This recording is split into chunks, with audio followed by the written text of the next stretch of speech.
Where do you go when you have questions about your business success? That's right, you come to growthsuccessradio.com, the only podcast on the internet dedicated to your business's growth and success. Welcome to our show. Sit back and enjoy the ride.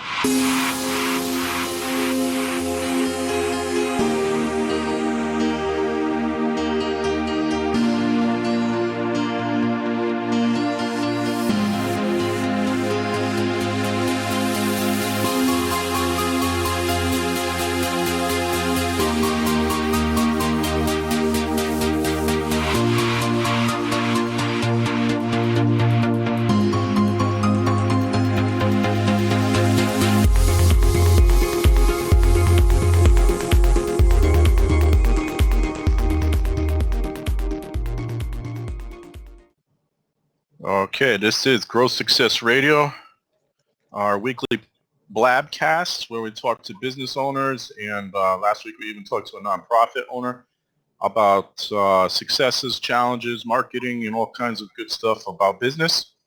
Our guest today is Bill Doerr. He is a certified duct tape marketer.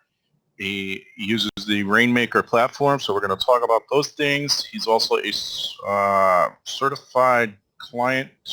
I'll let him tell you about that. Client, I'm going to screw that up, so I'll let him tell you about that. I am Scott Gombar, owner of Scott Gombar Digital Marketing.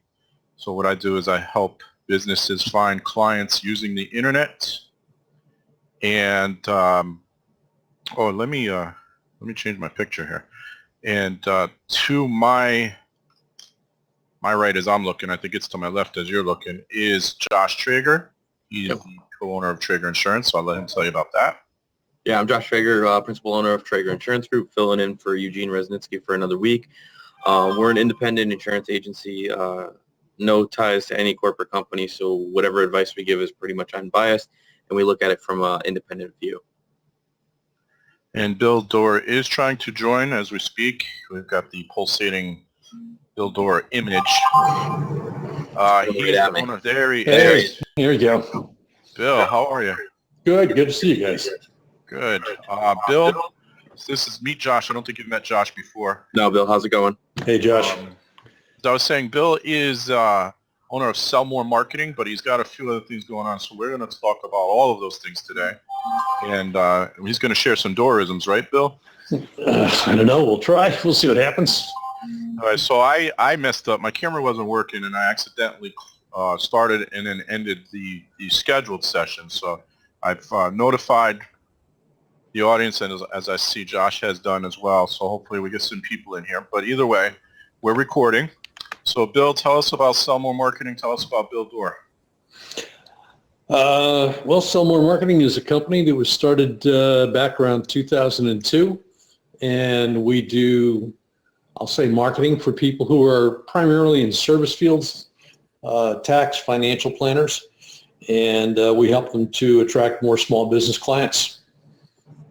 Awesome. As far as myself, I think I gave you, you know me from some other organizations we're involved in, but I've always loved marketing and had a background in financial services, and today I get to do the best of both, work with financial advisors and help them get more business and more clients. It's great. You have a marketer and an insurance person here, so you're in the right company. So normally how we start the show is we give a couple of updates in the marketing world and in the insurance world. So I'll just say that I just finished speaking about Google from Hamden and came back in my office 10 minutes before this started, which is, again, probably why I screwed things up. And in talking about Google Plus came up again. So Google Plus, there's no confirmation that Google Plus is going away. However, many marketing theorists, I'll use my air quotes here, believe it is. I believe they'll keep the business piece of it, but not the personal piece of it. And I think that's because the business piece ties into SEO and it ties into Google 3-pack, and you really need that to be on the first page of Google as much as possible. So you have three opportunities to get on the first page. That's through ads, through the Google 3-pack, and through organic. So I believe they'll keep the business piece. Again, this is just my theory, and it could be wrong. You never know with Google, right? But that's my theory, and that's my update with the marketing world. Except that if you've been in Blab before, Josh, you probably noticed that it's dark now. You're like, what the hell's going on? Right. Yep. So I'll show you how to change that if you don't like the dark. Do /light, and it changes to white, and then /dark changes it back to dark in the chat. Last time I did this, I did not. I got made fun of. Let's see if it works this time. There you go. Nope. Oh, no, light, like I am the light. Not, but. See? I'm already feeling. Oh, there we go. There you go. All right. Josh, tell us any updates in the insurance world. We never got the hurricane, but... No, hurricane never hit, which was good for all of us. Something that Eugene and I always talk about is that the insurance world is going to change. And a lot of the companies now on the personal line side have these little chips that go in the car right below the steering wheel. And a lot of times they're optional. One of the companies, and I can't release who it is right now in the process of talking about making it non-optional. Wow. And it's going to be real full usage-based. So if somebody is a bad driver, they're either going to get dropped or they're going to see up to a 30% surcharge from the rates that they get quoted. I think that's the way of the whole industry. I can't guarantee that, but if I was a betting person, I would say in about 5 years, you're going to see everyone having those chips in the car, and they're really going to be rated based on how they drive, not how their age demographic drives. It's going to be more based on your personal self. Wow. What are the cops going to do? What is that? What are the cops going to do after that? They're not going to be able to get anybody for speeding. Steven, If thanks people for still joining might us. speed, they just might pay a lot for insurance. Steven, thanks for joining us. We're talking to Bill Doerr of SellMore Marketing, who's going to enlighten us on duct tape marketing, the Rainmaker platform, and a few other things. So, Bill, you told us you are a certified duct tape marketing, and I'm sorry, I was started to read over your bio, and that's when I ran into some problems. Yeah. So you're also certified in something else, correct? Probably. I mean, what would you have in mind? Well, let me see if I can find it here real quick. This is the comedy show, right? This is the Wanna comedy make sure. Oh, yes, this is the comedy show with Bill Doerr. Bill, how did you know I had show questions? I have to ask that too.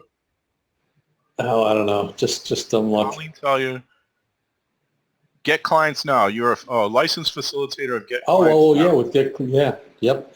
C.J. Hayden, a very good program for people who are doing, again, service practices. I don't work with retail companies, and for the most part, the people who I've generally worked with the best are people who have to sell the relationship before they sell anything else. So just like Josh, you and I were both in the same kind of sense that if they don't like who you are, they aren't going to buy much from you in the first place. So it's about managing impressions, managing perceptions, positioning, differentiation, all that kind of good stuff that sounds kind of highfalutin. But what it comes down to is getting people to know, like, and trust you sufficiently to say, all things being equal, it ain't equal. You're the preferred provider, and that's how people win in the kind of businesses that I work with.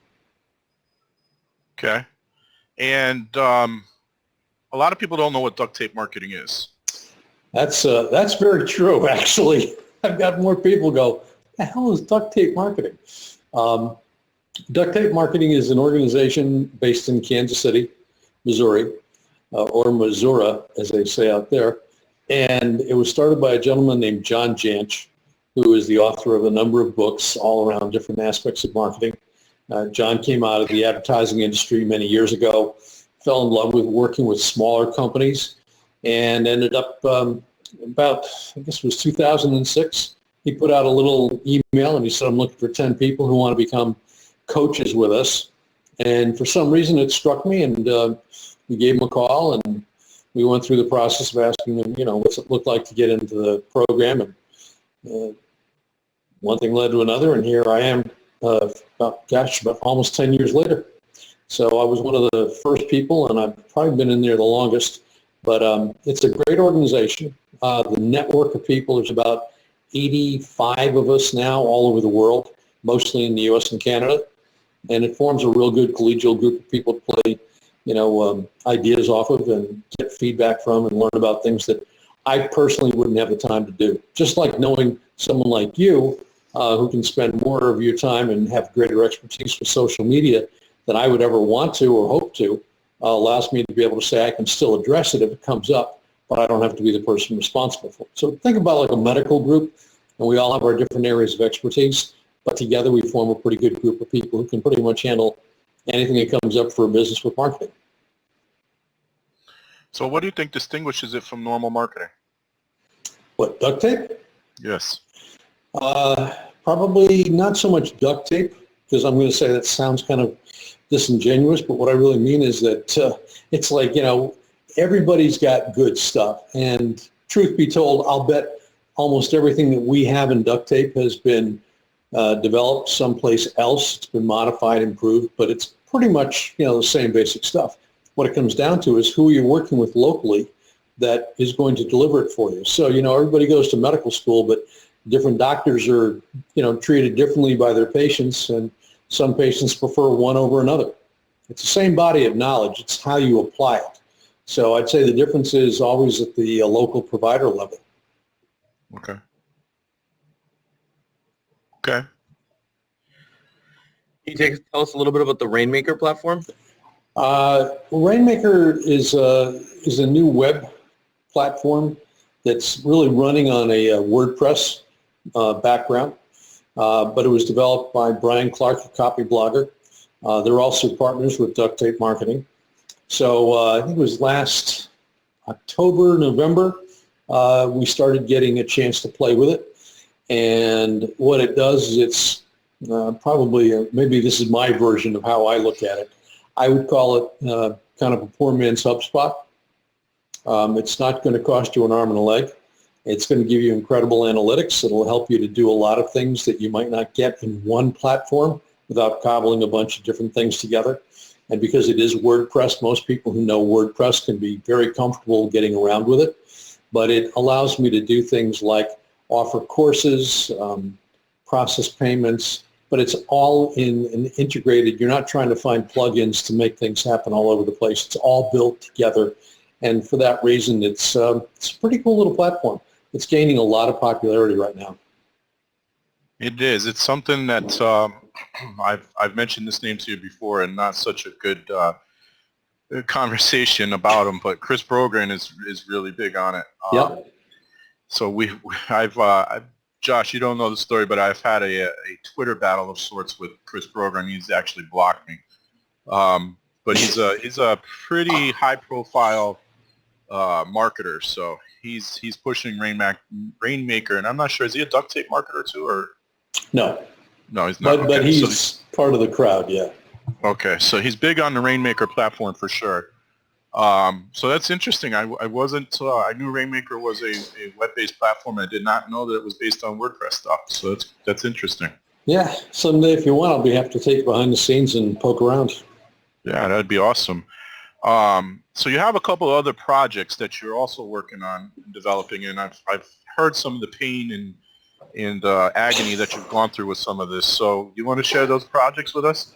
Painful ones? No. No, I'm just kidding. The end result of the painful ones. Yeah. No, we've got, let's see, at this point I would say we've got a couple things. One is we're about to re-release a version of what we call the Client Machine, which is a drip email communication campaign that's all done for you. So we go out, do the research, do the writing, do the releasing, do the reporting, and we also work into it with some virtual assistants so that we can help you slice and dice your connection base to send highly laser-specific messages to people and generate increasingly higher response from people you send things to. But the beauty of it is the only thing our clients have to do is invite people to keep in touch and stay in mind, and we take over from there. So, and it's extremely affordable, probably obscenely so, but it was designed to be so that more people could use it, particularly smaller business people. And then the other thing that I'm playing with right now, it's kind of fun, is we're working with, as I said, most of the people I generally work with are financial service people. So we've got something for property casualty, financial planners, CFPs, CPAs, who are seeking to find a way to better attract small business clients. and I'm working with people from literally all around the world. Right now, I had a meeting this morning with people in London. I've got people out in Idaho, and pretty much we're putting together a very nice complementary package of services that help a person approach and attract and convert small business clients if they're in any of those financial services, tax, or financial planning areas. So you're doing a lot of driving today? Yeah, on the internet. Oh. Kind of hard to get those sky miles that way. Those days are long gone, thank goodness. You mentioned a lot about having clients all over. How do you attract the clients? You know, how'd you get in touch with the people from London? From a guy in Toronto. I mean, I kid you not. The thing I love about reaching out, and I talked to another guy unrelated this morning up in Canada who we found each other through LinkedIn. I guess what it is, to put it simply, Josh, is that I've got a curiosity and I reach out to people and I make weird connections, and if we have something that's valuable to both, we go from there. And the gentleman over in the UK is what they call a chartered accountant. It's like our CPAs over here.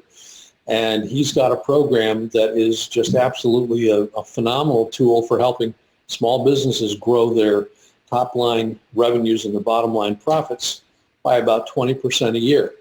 And he'll even guarantee it. So you couple that with a financial advisor who wants to attract more business people, and if we can help them deliver on that promise, guess what? They're going to have more revenues, and with more revenues, they have to fund buy sells at a higher level. They have more stuff they can buy. The more stuff they have, the more they have to insure. It's kind of a cascading series of beneficial opportunities, but it all starts with get the business growing and going in the right direction. And if they do that long enough, then they have an exit planning strategy issue, because they got to say, okay, do I transfer it, sell it, or what do I do with this? I built this business and I want to be less in the business and more in Florida or with my grandkids or whatever. Okay, and then we get into business brokerage. I don't do that, but at that point it would be appropriate to bring somebody like that in. So it's, I mean, Scott, it's just like you. You always go looking. Like, who said it? Somebody said, if you go looking for clients, you'll have problems. But if you go looking for problems, you'll find clients. I think you said that. You did. Right? You did. You said that. You said that to me one time. I remember that. Sounds like a Doerism to me, but. Well, no, it's not. But that's a very true thing. And so I think if I go out, like we all do, go looking for who's got an issue, they really could care less what we have to offer unless what we have to offer is relevant to them. So that's the first thing you got to establish. I know it sounds like sales 101, but it really is. And so I've been lucky to find people in that niche of financial and tax services that are probably looking to differentiate themselves and want to attract more of the small business clientele as opposed to civilians. And that's what we're doing. So we just got a comment from Colleen. We all know Colleen. I would challenge that Bill made so many people, met so many people because he's got, or I don't know. Is that supposed to be made, Colleen? So many people because he's got an amazing heart. He gives and gives. He's a great example of how it comes back. And I do live by that, and I'm sure Josh and Eugene do as well, and I know Colleen does, that you have to be able to give, and I give all the time. And when we say give, we're not talking about just money, just finances, but be willing to help people in any way you can, really. Yeah, life is short if you really think about it. It gets shorter every day. We get one less day on the planet. So maybe that is a good mindfulness, and I think Colleen's very tuned into that, which, by the way, I have to give a quick shout out to her if I can. We had a recent challenge around our household, and the power of the network. I called Colleen and I said, hey, I've got a challenge. Can you help me out? She hooked me up with a gentleman named Russ. Russ ended up, just so if you're listening, Colleen, Russ hooked us up with 3 other providers that we all did business with. And so everybody loves Russ, including my wife, who said, on a bad day, Bill, I might go with Russ instead of you. You know what I'm saying? So, but that goes to another thing that I love to do, which is connect people with one another who have a need to know. And Colleen is probably the best example of how to do that I can think of. She's extremely good. And boy, I'll tell you, this last round, she hit that one out of the park, big time. So thank you, Colleen, very, very much. Russ owes you a lot, and so do we. But enough Good about stuff. us. Let's talk about Josh and what's going on with your world. You're in the PNC business? PNC, yep. Yeah, I do the personal side. Eugene handles our commercial, and then we're both licensed to do financial services as well. Oh, so how many people have you got in your agency? We have 3 working here now under us, and then we got another one coming on January 1st, and then we have 2 working from their house. Cool. I like the way you had to kind of look and go, 3, yeah. I was trying to figure out who's still here today. Who's still working with us? So how long have you been doing Friday. We went live January 23rd last year was our first official day as independent agents. Wow. Now, had you been in the business before that? I was in the business since I was still at UConn. Ah, fellow Husky. So I've been in 7 years right now. Yeah. Oh, cool. Yeah. UConn and I are both alumni. I started as a college agent for the Northwestern Mutual when I was up at stores, and they always say, people would say, "Well, who's your biggest competitor?" And I hate to tell you this, but back in the day, the competitor wasn't another company. It was, am I going to buy dope this weekend, or am I going to spend money on this stupid policy that you're telling me I should have because it'd be good for my future? So it was an interesting world in which sometimes we learned the first lesson was know who your real competition is for the dollars you're trying to get. Yep. But yeah, those are good years and a good place to come out of too. So excellent. Right now, ours is pumpkin spice lattes. People don't want to give up Starbucks right now. Well, it's yeah, it's a testament to what worked for a lot of people and still obviously does every day. So what do you know, I'm just curious in your world, what, Scott? I'm sorry. Bill's stealing the show. What are you doing, Bill? I'm curious. You got 2 guests on today, so I'm curious about. No. Josh is co-host. I was going to say, so having started this thing, you got people, you're hiring people, you're obviously doing something right. But I'm curious, yep. when you were starting up and getting going, nobody's got a smooth road. What were some of the bumps that you hit, and how did you deal with them? It's like he stole our questions here, Josh. He did. I think he had them. He had them, and then he turned them back on me. I think some of the biggest bumps were just preparing for the unknown. We moved into a place that was supposed to be renovated, nice office, but guy never did any work. We called the police, we called the mayor, try to get it fixed because we had already spent a few $1,000s in marketing that location between business cards and envelopes and flyers and letters to clients. That moving 2 months into the business, already taking a sunk cost was a big thing. Just with we came from a very large, the largest financial planning company in the Northeast, and who was backed by a Fortune 100 company. So to go from that to being completely independent and not having that big name behind us, building a brand was very big at first. And I'd been around for 7 years, have very loyal clients, but non-competes or whatever it is, those first 2 years, I think Eugene and I really hit the bumps, but we were there together for each other. And there's a few of people like me that I know that left, I could say Liberty Mutual, no longer non-compete with them, that left them as well. And they don't have any staff. They don't have any business partners.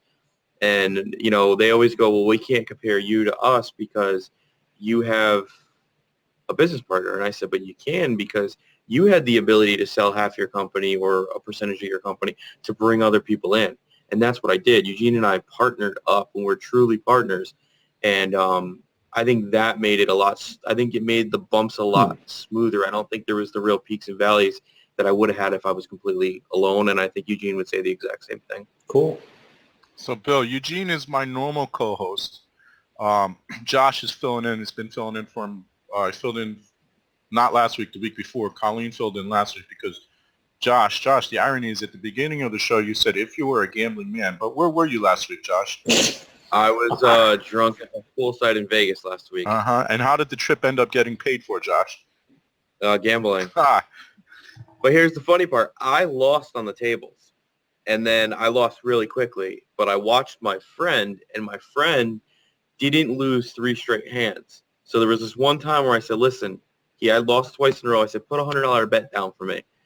And he did. And I ended up turning that into a few grand and paid off my trip and still came home with some money. Wow. So it wasn't me at the table, though. It was betting on his losses, not me winning. Whatever works. Hey, bottom. That's a nice turnaround there, Josh. Very, very cool. Very cool. Most people don't pull that one off, so kudos to you. Now, Bill, I'm going to pull one back to you since you've asked me some questions. I keep hearing Doerisms. What is that? He beat me to it. I don't. I mean, I guess they kind of happen when they happen. I don't know what they're. Sometimes I use a phrase or something and describing something, and they go, "Oh, no, it's a Doerism." I don't know. Off the top of my head, I don't think I could pull it up. I don't know. Maybe if somebody is listening who knows them, might throw one out there, but I can't think of one off the. Oh, I know. Well, that's not really a Doerism, but I mean, I'm really. I know it when I hear it, but it's just the way I speak, and at some point something comes out, and somebody like Scott will go, "Oh, that's a Doerism." It's like, I don't know. It's just I don't think I say it like that. Pardon?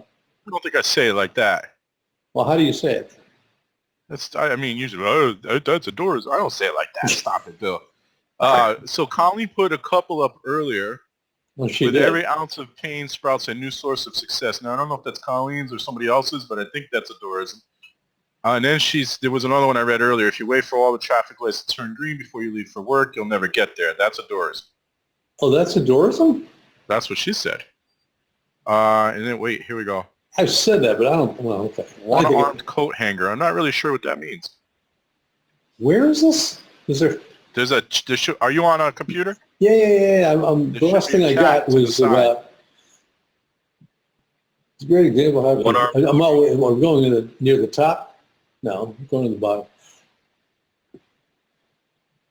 On E-armed coat hanger. Oh God, One-armed. No, I'm not even going to go near that one. Bad connection. So Colleen's on her iPhone, I think. And yeah. I don't know why she does. Can she join in this? It looks like we got an open space here for Colleen. I locked it. We might get Colleen on after we're done with the questions. If we get somebody else in here, we'll never finish on time. Oh, okay. You have that kind of time. I heard about somebody doing a 32-hour blab the other day. You up for that? A 32-hour blab? 32-hour blab. Good Really Lord. trying to get in the Guinness Book of World Records? Yeah, I don't know. I mean, it's still in beta, so it can't be that hard. But so hey, a bunch of people just joined the room, so I want to say thank you for coming in. And we're talking to Bill Doerr of SellMore Marketing. He is a certified duct tape marketer. He uses the Rainmaker platform. So if you've heard of those things, then you're going to be interested in what he has to say about them. He's also, what was the other thing? A licensed, what was it? Get client? What is it? Oh, get clients now. Get clients now. Yep. So facilitator, right. So he's a licensed facilitator for Get Clients Now. All around good guy. He's got a couple of projects he's working on that he loves to talk about a lot. So if you missed that piece, always watch the replay. This will be up on growthsuccessradio.com a little later today, hopefully. If you could just tell a little bird on the left side so we can get some more people in here and really get this conversation going. And FM Aubin, I think that's a Fred. I think the term is busier than a one-arm paper hanger. You're probably right, Colleen. Busier than a one-arm. Well, see, but that's not really, I mean, that's just something I've learned to repeat. That's not a uniqueness. Yeah, that's not a Doerism. That's somebody else. I'll tell you one that might be, though, and that is I used to put this when I was, at one point in my life when I was transitioning from one position to another, I created a functional resume, a one-page backgrounder sheet. And I was doing what they used to call information and advice calls, where you go out and you talk to people and you say, how does somebody like me fit into the world that you know better than I do? What kind of positions would I be suited for, when you're trying to figure out what you want to do when you grow up? And I remember putting in the middle of that my favorite saying, and it was that the only dog in a dog sled team with a change of scenery is the lead dog. Think about that for a minute. I've heard that before. Yeah. I have. So that's not a Doerism either. Well, I thought it was. But anyways. Listen, I think I invented #Blabcast, but I probably didn't. You might have. You never know. I doubt it. But I used to use that to kind of figure out if I could work with somebody or not. If they gave me all kinds of what about it, I realized that was the disqualifier. That was the one that said, dive, dive, dive, get out of this place. This is not going to be a good fit. But if somebody looked at that and said, oh, I never saw that on somebody's, backgrounder before, but I kind of like it. That's kind of cute. We might have a chance of going someplace. So that I learned a lot of those things early on. Good stuff. Yeah. So you mentioned social media earlier. Do you use any social media? I really don't. I mean, I'm not what I would call a person who does that. I really mean this. If I had to, I would say, go spend some time and money with Scott. I think the thing that I run into is a lot of the people that I have restrictions on how much they can use it because of compliance. Yes. And again, I mean, Josh, you understand that to a bit. There are different broker-dealers who are just created what I lovingly call the let's kill sales department.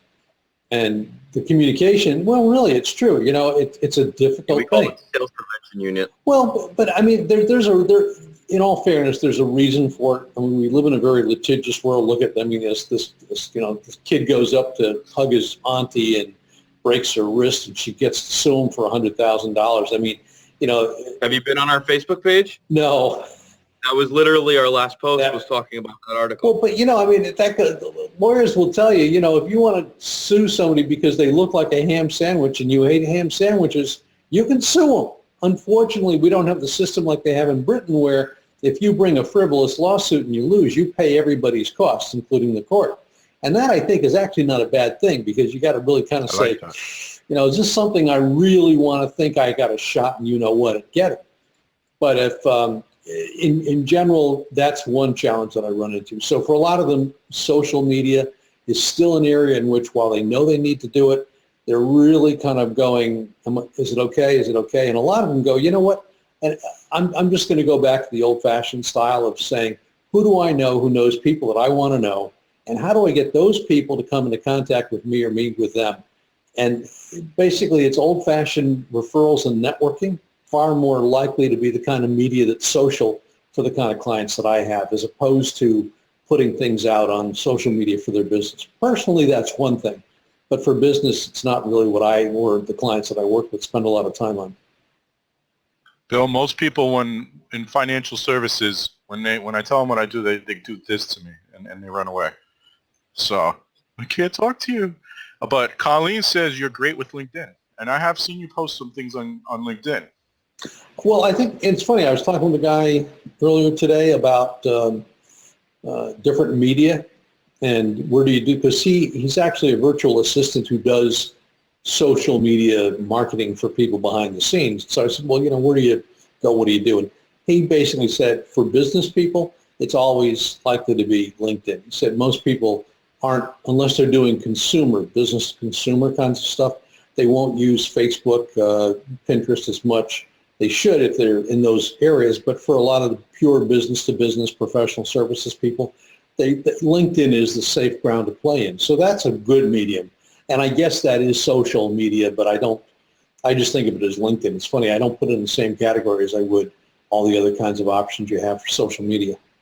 They're all social media, Bill. Well, I understand that, but I'm just telling you how I tend to think because, my people can go on LinkedIn without too much trouble. They may have some issues about posting and so on, but they can usually get a presence there without any difficulties. On Facebook and other places, they may run into some problems and usually therefore avoid it. And a lot of people, I find, kind of sadly, make the presumption that, I can't send anything out. Like that drip campaign program I told you about, I can get that approved by compliance departments, but I have to get it past the approval mindset of the client who's a producer because they go, they'll never accept this. And I go, well, how about I rattle off about 5 or 6 companies that have already said yes. How did you get that to happen? I talked to somebody in the compliance department and we asked the right questions. You've stopped asking questions. You know that old story about the little elephants that they stake to a ground, they put a stake in the ground and tie them to it and they can't pull it out. As the elephant gets bigger, they keep thinking the stake will keep them in the ground. And let's say they hold the big elephants in one place. They put a stake in the ground and they tell the elephant, you're stuck there. And the elephant believes it. So that's the belief that a lot of producers have, is that compliance will not let me do all kinds of things. that they actually will if you know to ask and you ask the right questions of the right parties. And we've learned how to do that. But it is still a pain in the you-know-what. Yep, I hear it all the time. All the time. True enough. What platforms have you found that have not worked, and why do you think they weren't successful? Okay, here's the Doerism. Anything works if you do. It's true. I put that in the chat. Yeah, put that one in the chat. I don't think that I've got enough feeling of anything that is so absolutely every time, never, ever, ever, ever, never will work that I could be able to give you an answer on that one, Josh. I think it really comes down to finding out what connects with the marketplace you want. What are you comfortable using? What are you skilled at using? And what are you consistent at using? And if you get all those things lined up, you probably have a pretty good medium. And I don't think that it's going to preclude any one medium or media that you might choose from. I think it's just a matter of getting those three factors lined up. So, Bill, I know some of them. What has been your biggest challenge in business? Wow. Hey, that's a good question. The answer would be this. No, I'm just kidding. The answer would be, wow. I would say ignorance. Not knowing what you're getting into and hopefully having enough strength to get through it. I'm not trying to go back and pick on what you brought up before, Josh, but you didn't know what you were getting into with that, new location, and right. It threw you a curveball. Life and business is just another stadium in which you play out the game of life. It's going to throw you a lot of curveballs. Sometimes things aren't going to go the way you planned. Sometimes they're going to be extremely costly to deal with.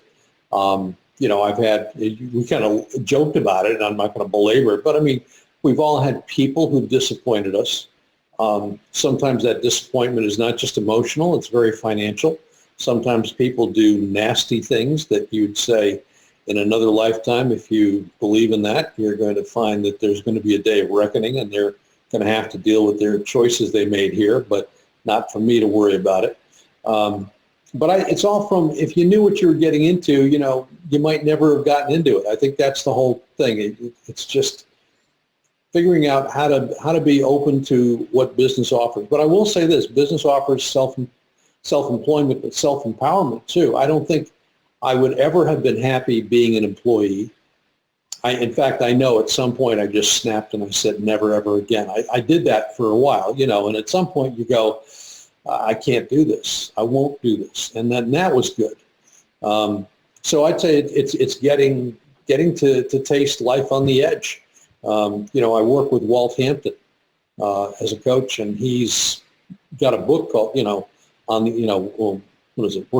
on the Edge or something to that effect. And it's about, the challenges of making big things happen. But you have to go to the edge, and frankly, you got to look over the side into the deep abyss, and that scares the hell out of you sometimes. I'm speaking for myself. There are times when I go, how the heck did I ever get into this place? But every time I figured out how to get out of it, I'm a bigger, better, badder, stronger guy than I was before. So like the old saying says, if it didn't kill you, it made you stronger. Of course, the tuition on this kind of education can be damning, but apart from that, it beats the alternative.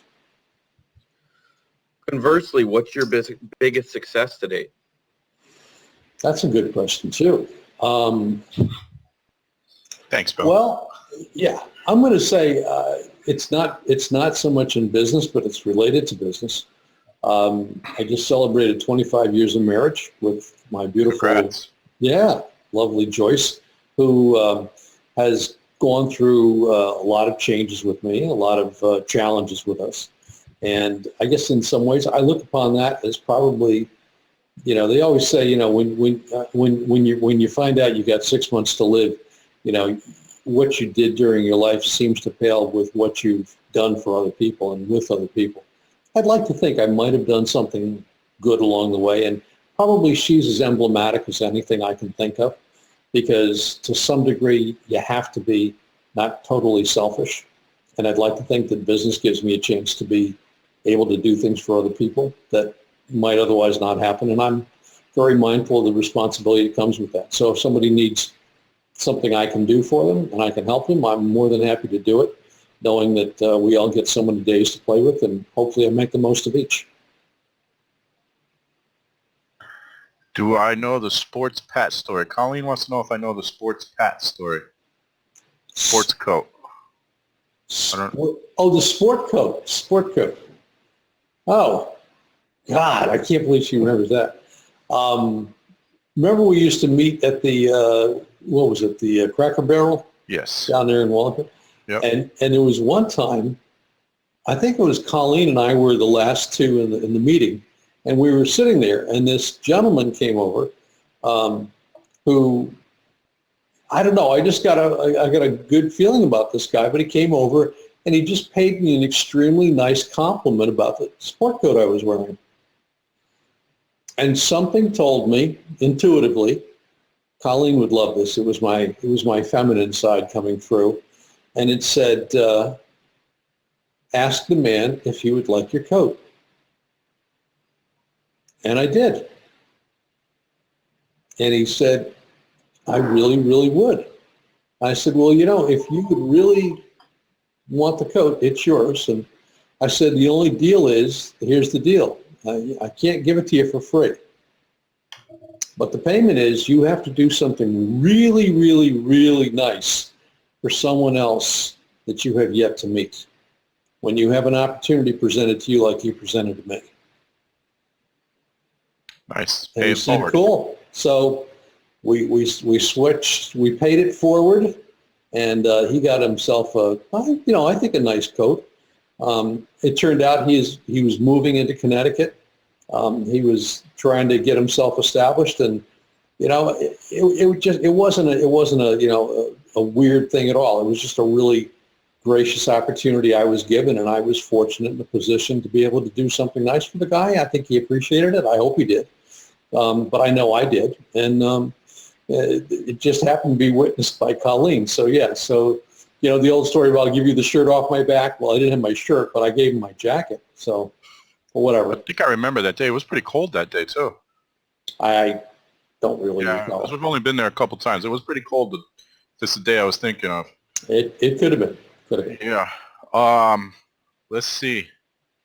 So, Bill, you are always, always, always working on new ideas. And I want to know what drives you to pursue these things, new ideas and projects, and why do you do it? To quote me from before, it beats the alternative. Now, I like to try. I know I do. I mean, I am tickled to see things come together. I years ago learned that I like seeing an idea go from a twinkle in your eye to a reality that people are using. So I just love the creative process. I love to come up with ideas. I love to find fun ways to bring people together. And this latest project, I got to tell you, I am super psyched, and it's what kind of pulls me forward because, I think, I don't know where I saw it once, but they said something like, a really a strong likelihood of living a long time is to always have something that's unfinished, but you're moving towards that's going to have a payoff.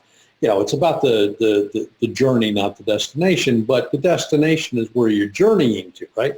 So right now I am looking at these incredible people I've connected with, and I envision how we will come together and create a constellation of capabilities that are going to cause a lot of people to be much better off, especially in the small business community. And contacting and connecting and introducing and putting the parties together is kind of a real charge. I mean, it's a big thrill that's still legal. It's not immoral. It's not going to be taxed by the IRS, and well, will later, but not now. But it just keeps me joyful. I mean, hell, that it doesn't get much better than that. So that's what I do. I do what I can. Don't ever mention those three letters in here again.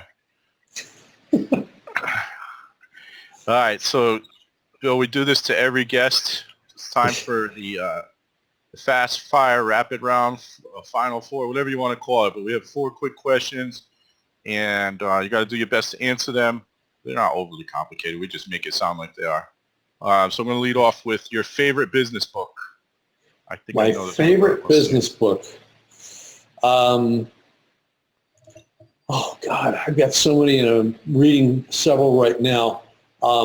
I would have to say Book Yourself Solid by Mike. I knew you were going to say that. But I just got his newest one out, which is, Steal the Show, which is about public speaking. But Port's stuff is incredibly good. I probably should plug Walt Hampton, but with his time mastery. But I'd say the one that I would really go wild over would be Book Yourself Solid. Excellent material. How about favorite activity outside That's of one. business? What's number two? Favorite activity outside of business? I'm sorry, my favorite? Activity that's not business related. Oh, flying. I saw that. You have a license to fly, huh? Well, it beats flying without one, yes. Well, I'm sure there are people that do. We hope not. If they are, they're not doing good things, I can assure you. But that's a real payoff, because it's like the best video game you could ever do, because instead of losing your quarters, you could lose your life. And I'm kind of basically a little bit of a thrill seeker and a little bit of a risk taker and an adrenaline junkie. So knowing that you can grease one on or pull it in when you've got a crosswind component that exceeds what you're supposed to be able to handle and still get it on the ground, it has a bizarre payoff. Okay, I'm never flying with you, Bill. Hey, here's the acid test. You got to remember though, Scott. I'm still here. You know what I'm saying? Right. So am I, and I'm not doing that. There you go. So what does that prove? This one's probably going to be hard for you. Your favorite quote? My favorite quote? Oh, Lord. Well, I don't know if I'd say a favorite, but one I really liked was Robert Browning, who said, "Your reach should exceed your grasp, else what's a heaven for?" And the other one that's really close is Richard Lovelace from the 1700s. See, there were some things I actually got by going to a Catholic high school, like humanistic studies. And Lovelace had the great line that said, "Stone walls do not a prison make, nor iron bars a cage." And that really goes to the whole issue of you are what you think. And I learned that early on in my life, and I'm very thankful I did. So I got two for you there. You got one more, or did we cover all four? No, we have one more. Go ahead, Josh. I don't see it on my sheet, so I do not have one more. You don't see it. All right. One piece of advice you wish you knew before you started your business. Any one of them. Oh, there it was. Have a plan. Have a plan. If you set off on a journey and you don't have a map, you're, SOL, or possibly more likely to be that. Plan is not sexy, doesn't sound like wonderful stuff, but it's like having water on a journey through the desert. You'll be really glad you had it when you started out before too long. And if you don't, you won't be around very long either. Good stuff, Bill. I feel motivated. I'm going to go out there and kill some business today. Got some Doerisms. Motivated now. I got Doerisms to ponder now. There you go. We're encouraging him. Colleen and I have both hinted at him writing a book of Doerisms. He hasn't done it yet, though. I think it would do really good, Bill. Let's get on that. I'll market it for you. I'll add it to the pile of to-dos for sure. All right, so Bill, if anybody wants to find you, how do they do that? Well, you can go to the famous Get New Clients Now, plural, clients now, not tomorrow, not 3 weeks from now. Getnewclientsnow.com, and there's you can sign up for the biweekly one-page client letter, and that'll get you on the list, and you can get other information like how to get a hold of me if you want to from there. And I love talking with people. I think the best thing in the world is meeting new people and finding out what they're all about. And at some point, as you know, and Colleen knows, and maybe now Josh knows, hooking people up who need to know who you are and what you do. And otherwise, if it hadn't been for me, wouldn't get that chance. So that's my little responsibility. Oh, wait a minute. Great. One last thought. One of the best quotes my mother gave me years ago when she was in real estate. She said, You want to be the bee amongst the flowers. And she said the flowers are all the people in your network. And if you do that, you will realize that the bee with the most pollen on her butt will have the most bucks in the bank. And that you can take to the bank. That's from your mom, so that's technically a Doerism. Well, it was an early Doerism, yes. It's a handed-down Doerism. She Josh, had I some hope you other wrote all ones. They those were a down. little bit too salty for the airwaves, though. But I'll say that was one Oh, we could please, share. on here, you would be surprised what you see on here. This place is kind of like the Wild Wild West right now.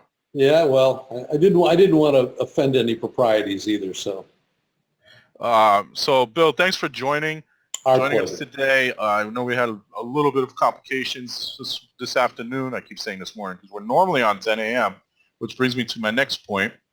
Next Friday, 10 a.m. Eastern, because we did have somebody in here from Finland earlier. We will be talking to, I'm probably going to say his last name wrong, but Bill, you know him very well, Jonathan Crackle. Oh, yes. It's Relevant.